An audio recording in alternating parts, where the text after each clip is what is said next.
My ministerial colleague, the Reverend Sean Neil Barron, who serves the Foothills UU Church in Fort Collins, Colorado, and recently preached the sermon here for Reverend Hannah's installation, posted on his Facebook page recently. This is what he wrote. Here's what I'm noticing. I'm afraid you'll think I'm cherry-picking my outrage. Like if I rage about this thing but not that thing, you will mark me down as inconsistent. As if there's some cosmic scorecard I'm failing to keep up with. The you here is more of an internal projection than anything that has been said. So I'm tempted to perform, to respond to everything so no one can say I don't care enough, or to go silent so no one can say I care wrong. But here's the thing that's keeping me up. Is being on this particular outrage treadmill actually training me for the marathon that we're in?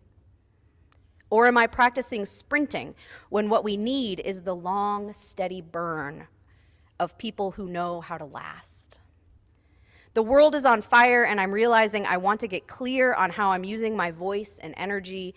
I'm done performing, and I want to do more trusting. I'm done with the exhaustion Olympics. I'm here for the long haul, and that means I get to choose my battles, not because I love you less, but because I love us enough to stay.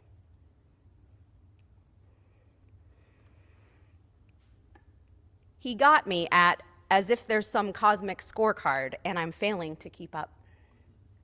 Maybe you felt that way recently too, I know I have. I want to do right, I want to make the ethical choice, I want to grieve the right things and fight the right fights and show up in the right ways, and I can't. Not always, it's too much. The onslaught of injustice, the natural disasters, atrocities of war, legislation against people's rights, ongoing climate crisis, god-awful Supreme Court decisions, it's too much. And then Target rolls back its DEI policies, and now I'm not supposed to shop at Target, but Walmart doesn't treat its employees fairly, so I can't shop there either. And meat is destroying the planet, but my body needs more protein, and I'm allergic to soy. And I'm juggling work and kids and chronic illness, and oh Lord, now there's this weird calcium deposit on the stucco in front of my house, but can I buy the stuff to fix it at Lowe's or Home Depot? I can't remember. Who are we boycotting right now? Reverend Neil Barron says, is being on this particular outrage treadmill actually training me for the marathon that we're in? Today's service is titled Moral Exhaustion, and it was inspired by a short 15-minute film that Henry Anderson selected for today's service. We showed it before the service, and because Hannah is also going to preach on the same topic and the same film next week from a totally different angle, we are going to show the film again next week if you missed it. It's called In God We Trust. It's from the year 2000. The computers are hilarious. It's like, oh right, that's what computers looked like. It's about a young man who finds a quarter in the street. He picks it up and is admiring the phrase, "In God we trust," when he gets hit by a car and he dies.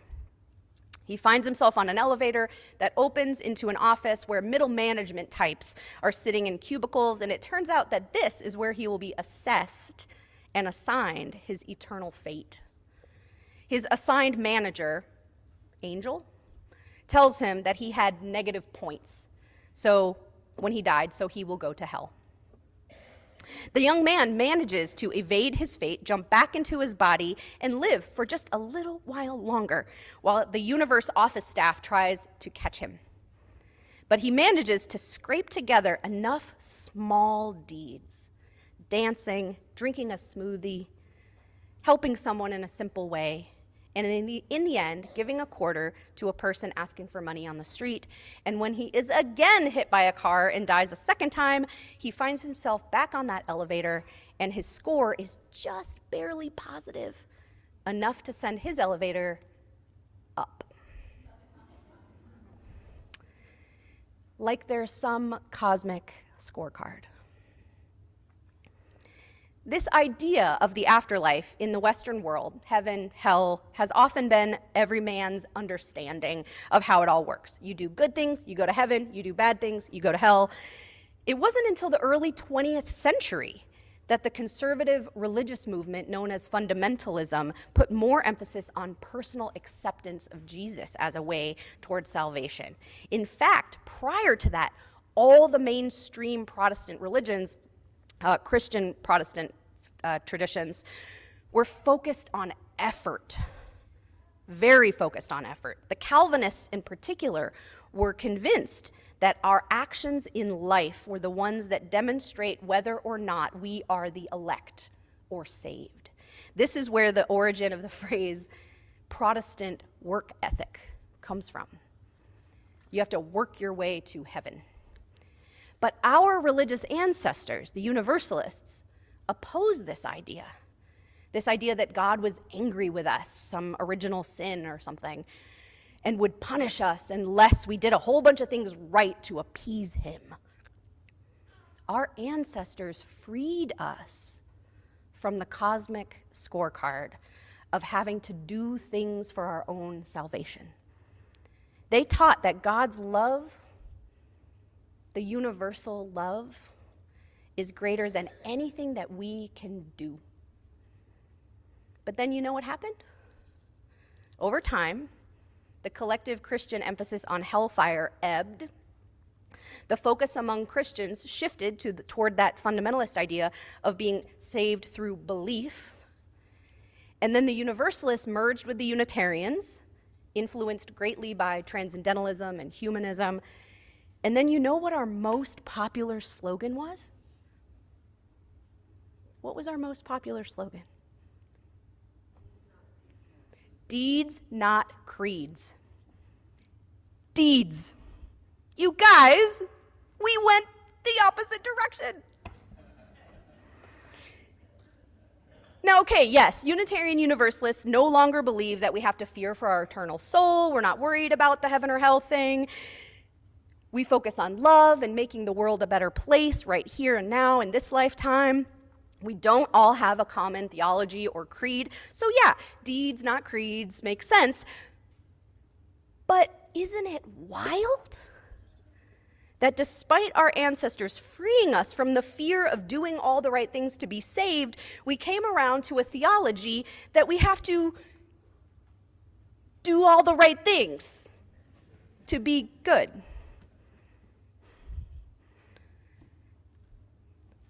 Several years ago, a sitcom premiered on NBC that I now think was inspired entirely by the short film In God We Trust. It stars Kristen Bell, Ted Danson, and Darcy Carden, among others, in an amazing cast. It's hilarious and powerfully thoughtful. I'm really glad I gave it a chance because the first 5 episodes are not that good. Just if you've tried to watch it and you're like, I don't know, just keep going. It's called The Good Place. It concluded in 2020, so I'm sorry that there's going to be some spoilers here. It ended 5 years ago. That's on you. And I promise that none of the spoilers will ruin the experience of watching the show. It's worth it. So here's the premise of The Good Place. Kristen Bell's character, Eleanor, wakes up after dying in the good place, a lovely heaven-like community where the only very good people get to spend eternity. But the problem is that Eleanor was not a good person in her lifetime.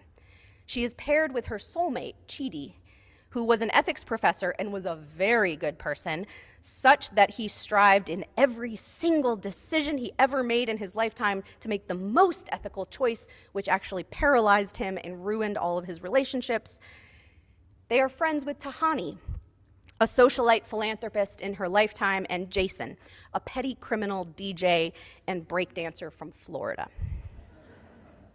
It only takes a couple of episodes to realize that they are not in the good place, they are actually in the bad place, and that their torment is psychological. Led by Michael, Ted Danson's character, he is the lead architect of the neighborhood, or actually demon. It's funny, I promise. At one point, they learn that no one has gone to the good place for over 100 years.